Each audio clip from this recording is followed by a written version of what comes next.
Do you ever wonder why you keep attracting unemotionally available partners, or why you keep pushing away love? This probably means it stems back to the relationship with your father or your mother.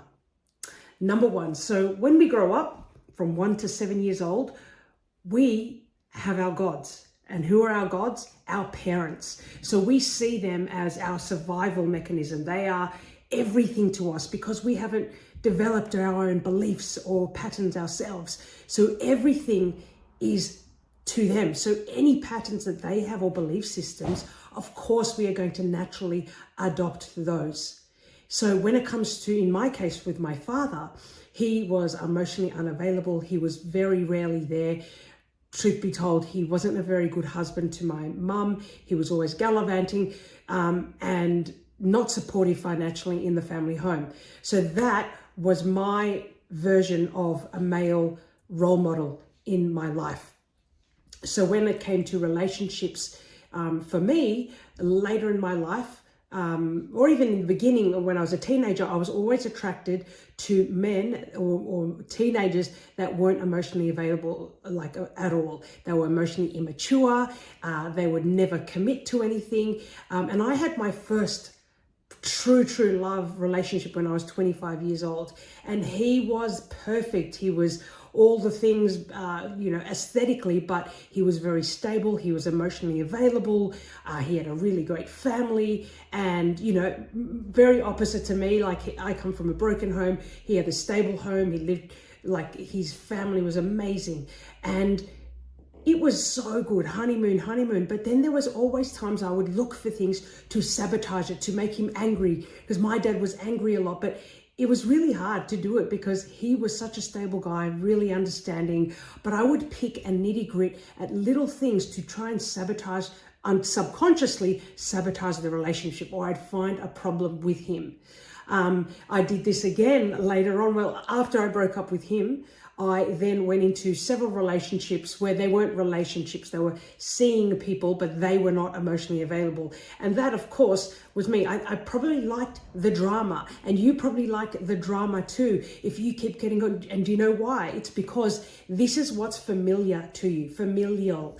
It stems from family. And this is what our body has been conditioned to want more of, because it is familiar territory. So we go with that familiar territory and we're trying to get back that normality. And like when I was in those unstable, seeing people, several, and my heart was broken, I was just wanting and yearning. It was like I was a vampire wanting like the familiar energy to what I grew up with.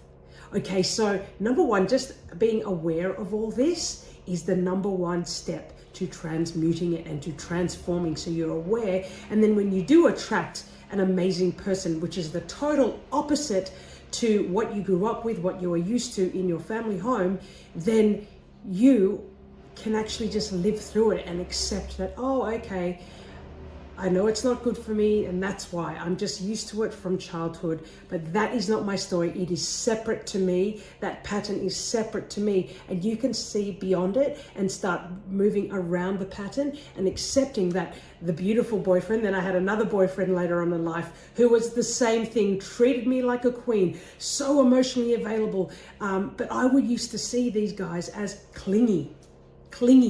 Okay, and it's only now I realize that years later, that now I accept that it's not clingy. It's just someone that has unconditional love for you. And these are the things that you just need to recognize and be aware of, so you can move to the next level. Okay, I will be posting in the next video here if you wanted to know more on how you can overcome these battles, these patterns, and forgive yourself for doing this and forgiving your past history. I'm going to post that in the link below to help you understand. This next character skit is going to be about a woman that keeps attracting narcissist, very controlling men in her life. And we're going to figure out how this stems back to her dad. So I've just had a boyfriend. We just got back together again, but he's so controlling. And the thing is, every time I try and break up with him, I somehow just always get back with him again after 2 weeks or sometimes even a day. He's just so controlling, and I don't know how to get out of this cycle, but I do love him. Can you tell me a bit about what are the things that you don't like that he does. Well, he's always checking on where I'm going, who are my friends, what time will I be back, who is actually going to be at the place where I'm going to be. And do you tell him everything? Oh yeah, of course I do. Otherwise he's hounding me. And sometimes he just turns up at the restaurant just to double check. It's like he's almost jealous that someone is going to be there, or if there's other men there. How does it make you feel? Has there ever been a time where he didn't do this? Actually, there has been a couple of times that he didn't do this because he was at a football game and I was out with my girlfriends, and I didn't actually hear from him all night and not even the next day. And I was starting to get worried. I was like, why hasn't he messaged me? Where is he? And it actually made me feel really uncomfortable. And I texted him and I tried to call him and he didn't reply. And so how did that make you feel? Like, what did you think? What were your thoughts going through your head? Well, actually, I thought that he was going to cheat on me, or I really don't know, but I just wasn't comfortable with it. Can you tell me a bit about your dad? What kind of person was he? What are the kind of things that he did for you when you were a teenager growing up? Actually, my dad was exactly like this. So mum was a little bit more submissive and would let me go places, and dad would always be checking up on me.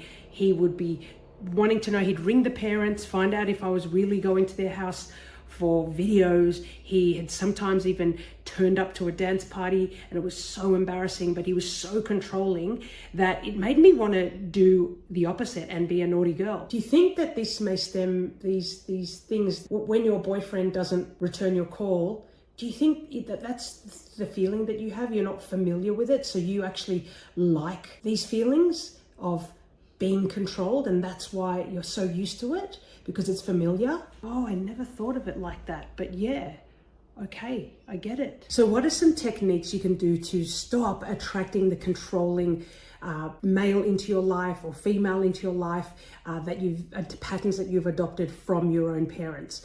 So one thing that you can do that is really helpful is just to journal it out, write it in a letter. Okay, you don't have to send it to them, but just write down all of the feelings that you had, like how it made you feel. For example, I'll explain for my dad. I've written a letter to him saying, I didn't like that you were never there for us, that you were always gallivanting and cheating on mum. That wasn't cool with me. I didn't like that you abandoned us, and I didn't like that you would be spending your money at the pub and not giving that into the needs of us. So I would write that all down, and then you just say, and I forgive you. I understand that you have issues for yourself that were unresolved, but those are your patterns and I don't have to adopt them. But I forgive you for the way that you were acting, and I move on from that. I forgive you and thank you so much for the lessons. And when you just journal all of this out, this is not to wallow in your sorrow. It's just to recognize, acknowledge that, let your feelings out of how it made you feel when your father wasn't there, or when your mother was too controlling, or when your dad was too controlling over you and you didn't like the feeling, and this is the feeling that it had, and I've brought that into my adult life, but now I'm letting go. So recognize how you feel, write it out, and then say, I forgive you and I'm letting go. And a good technique that I do is I just burn it safely, burn it, throw it in the water, or even just rip it up into pieces and release it. Okay, you are letting go of those emotions and you're becoming more aware that those are the things that do not serve you. Another thing that's called the empty chair technique by Gestalt. Gestalt, it's a German word which means wholeness. And the way that you can do this, it might be too intense for you, but you basically imagine that person is sitting in an empty chair. That person is sitting in a chair. The chair's empty, but you're going to imagine that person sitting there, and you are just going to say and express all of the things that you would have written in that letter. Okay, I didn't like this, the way that you did this, and that wasn't cool. It made me feel this, that wasn't cool. Okay, letting out your emotions and recognizing them. This is one way just to be more aware of these things that don't serve you and let them go. All right, love and light, all the best.